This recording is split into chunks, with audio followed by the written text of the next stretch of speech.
दोस्तों नमस्कार, स्वागत है आपका एक बार फिर से। और आज है भागवत कथा का तीसरा दिन और कथा स्टार्ट हो चुकी है। तो मैंने अपना सेटअप तो लगा लिया है। उसके बाद अभी वीडियो बनाने का टाइम मिला तो मैं वीडियो बना रहा हूँ। और मौसम थोड़ा ख़राब है, अभी बारिश यहाँ आई है, लेकिन उसकी कोई टेंशन नहीं है क्योंकि टेंट वाटरप्रूफ है और सभी लोग अंदर चले गए हैं। तो आइए चलते हैं अंदर और कथा भी आपको सुनाऊंगा। लेकिन 2 दिन आपको पता है कि कथा तो 3-3, 4-4 घंटे की चल जाती है।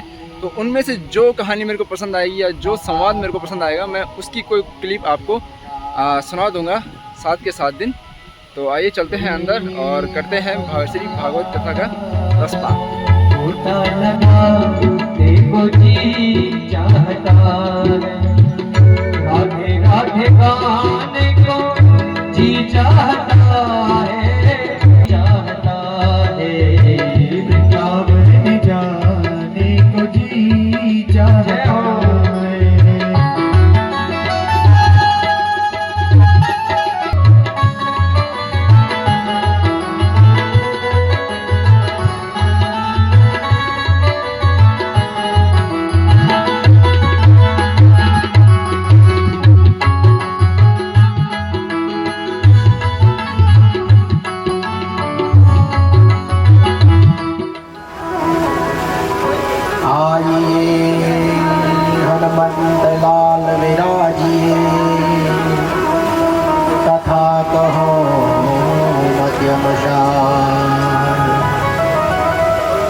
सहित आसन धरो पधारिए पवन कुमार। ए राजा परीक्षित, आपका जो प्रश्न है ना, ये बहुत श्रेष्ठ प्रश्न है। विचार करो, राजा परीक्षित ने पूछा है कि जिनको 7 दिन में ही मरना है उन्हें क्या करना चाहिए। उन्होंने नहीं पूछा कि महाराज गुरुदेव मैं 7 दिन में मरने वाला हूँ, बस मुझे बचाओ, मुझे क्या करना है जल्दी से। नहीं, सुखदेव जी कहते हैं कि राजन, ये जो जीव है ना, ये मोहग्रस्त है। अपने बारे में सोचने का यह जीव न तो प्रयास करता है और ना ही अपने बारे में सोचता है। बस जीव की जो गति है दूसरों के लिए समर्पित है। प्रतिक्षण दूसरों को सोचता है, मेरे बाद इसका अब क्या होगा,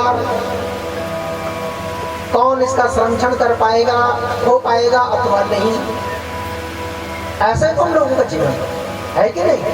की पूरा जीवन एक दूसरों के लिए समर्पित है, खाने पीने में मस्त है, जीवन निकलता चला जा रहा है, किसी का उसकी तरफ कोई ध्यान नहीं है। तो राजन, सतयुग का जो प्राणी होता था उसकी उम्र, सतयुग का जो समय है ना, बहुत विशाल था, लंबा था। तो उस समय के जो जीव होते थे, जो मानव होते थे, शास्त्र प्रमाण के अनुसार उनको 1 लाख वर्ष की आयु प्राप्त थी। कितने वर्ष की? 1 लाख वर्ष।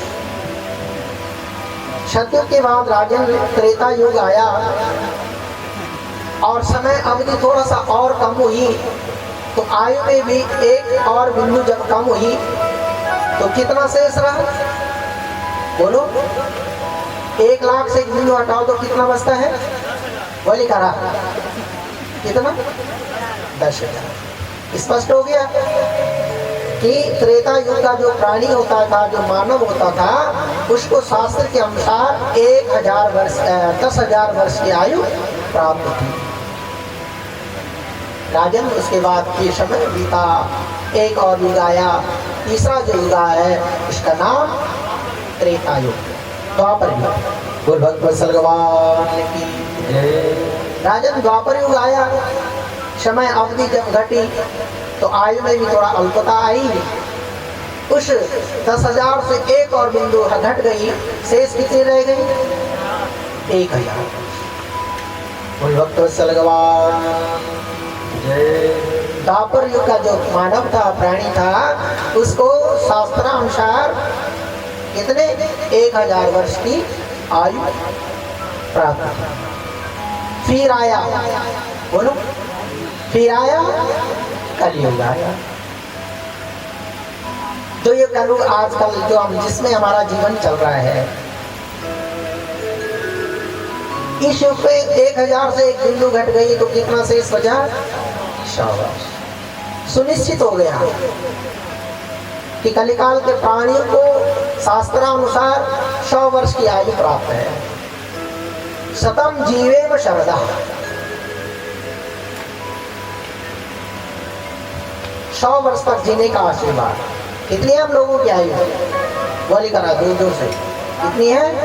100 वर्ष। एक दिन में कितने घंटे होते हैं? 24 घंटे है। 12 घंटे का दिन और 12 घंटे की रात। तो रात में क्या करता है? खुराटा।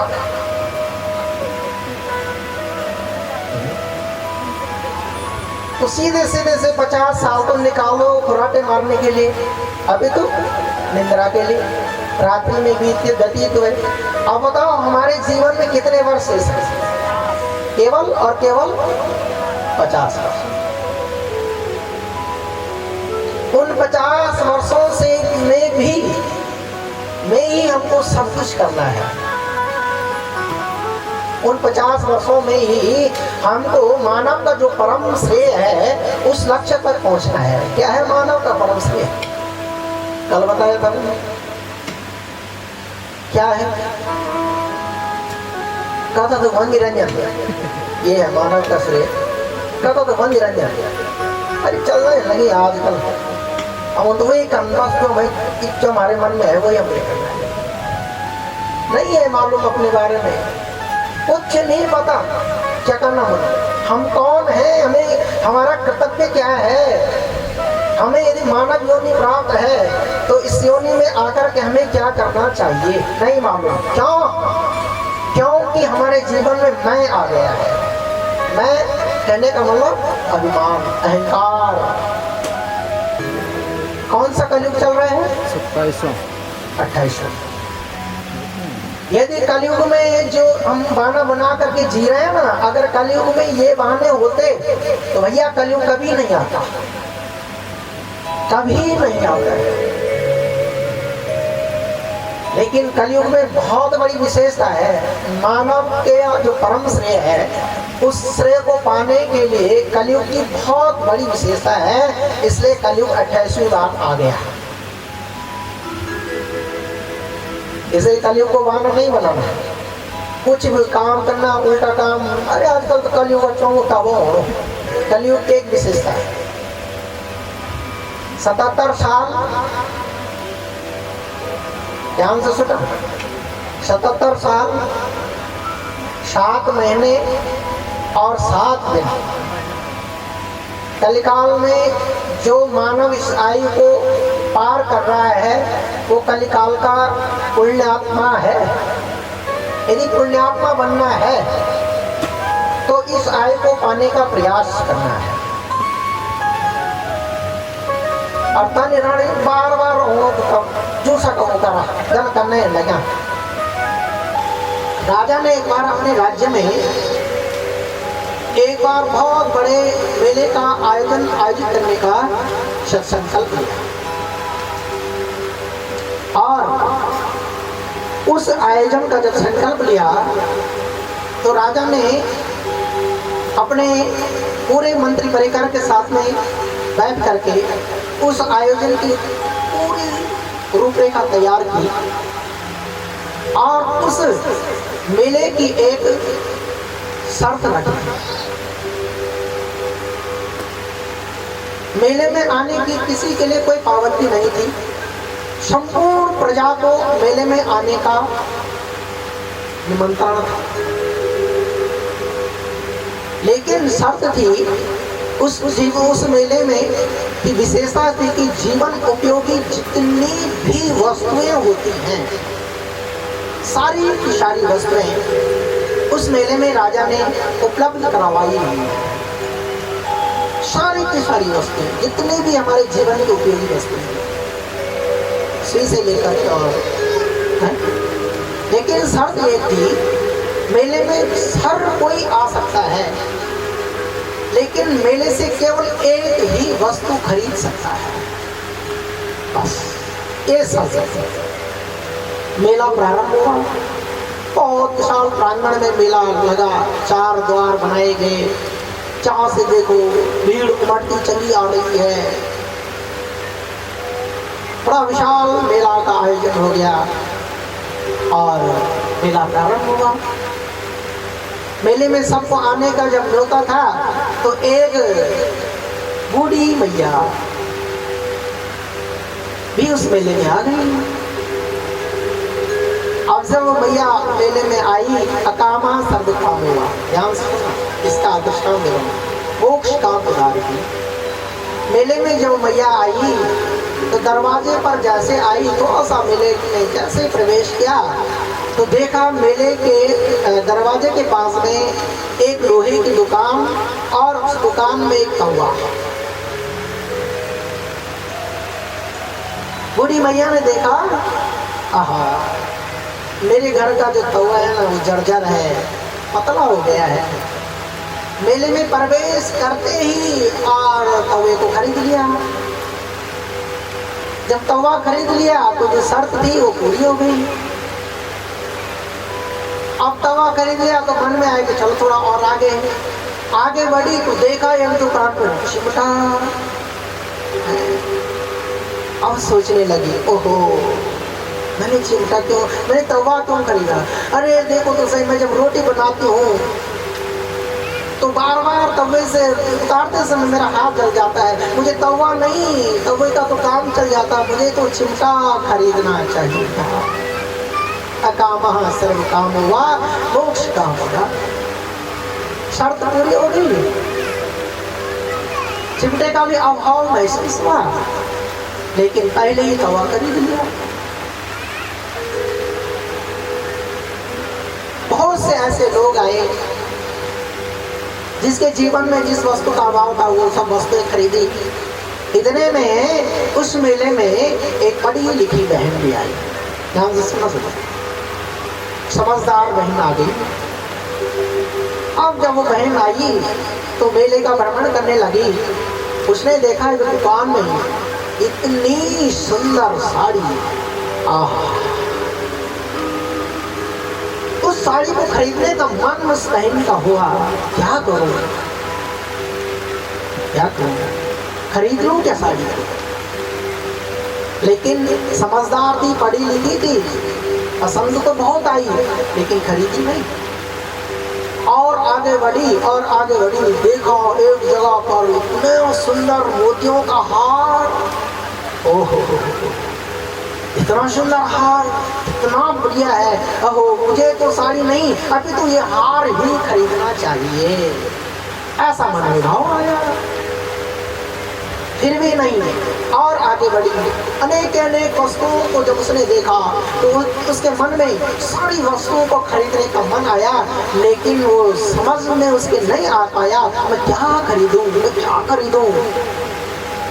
स्पष्ट उसे हुआ, जब इस बात को नहीं समझ पाई, देखा उस मेले में एक संत घूम रहे हैं और देखते ही वह बहन उस संत के पास में गई, प्रणाम किया। महाराज, मैं इस मेले में अमुक वस्तुओं को देख करके भ्रमित हो रही हूँ, मैं समझ नहीं पा रही हूँ महाराज, मैं क्या खरीदूं? मुझे बहुत सी वस्तुएं इस मेले में पसंद आ रही हैं। संत ने कहा, बेटा आप इस मेले को पूरा घूम रही हो? हाँ महाराज, मैं इस मेले में पूरा घूम चुकी हूँ। इस मेले में जितनी भी दुकानें हैं मैं सारी दुकानों को देख चुकी हूँ। बोला, बेटा पक्की बात है? बोला, हाँ महाराज जी, मैं पूरा मेला घूम चुकी हूँ। तो संत का दर्शन हुआ, संत को प्रणाम किया। संत के मार्ग प्रशस्त की जब कामना की तो देखते संत ने पढ़ी लिखी बहन को इशारा किया, बेटी सब कुछ देखा लेकिन तुमने राजा को भी देखा? अब राजा, मेला चल रहा है, मेले के मध्य में उच्च सिंहासन पर राजा बैठे हुए हैं और संपूर्ण मेला का राजा आनंद ले रहे हैं। संत ने पूछा, बेटा तुमने राजा को भी देखा? वो बहन समझ गए, नहीं महाराज, वास्तव में मैंने राजा को तो नहीं देखा था, लेकिन जैसे संत ने ज्ञान दिया, मार्ग प्रशस्त किया, पढ़ी लिखी समझदार तो थी, समझ गई संत क्या कहना चाहते हैं। झट से गई, राजा के सिंहासन पर चढ़ी और झट से राजा के हाथ पकड़ा। राजा, मुझे तो इस मेले में आप ही पसंद आ गए। जैसे ही सज्जनों उस बहन ने राजा को पसंद किया, वह राजा की पत्नी बन गई, रानी बन गई। और जब वो राजा की रानी हो गई तो सारी की सारी वस्तुएं उस बहन की हो गई। बोल भक्तों से भगवान की। इसलिए कहते हैं कि सत्संग में जो ज्ञान दिया जाता है उसको जीवन में उतारना चाहिए। इस बहन ने सुना होगा कि संत का दर्शन मार्ग प्रशस्त करता है। संत को देखा, दर्शन हुआ, संत के पास में गई, मार्ग प्रशस्त हुआ और रानी बन गई।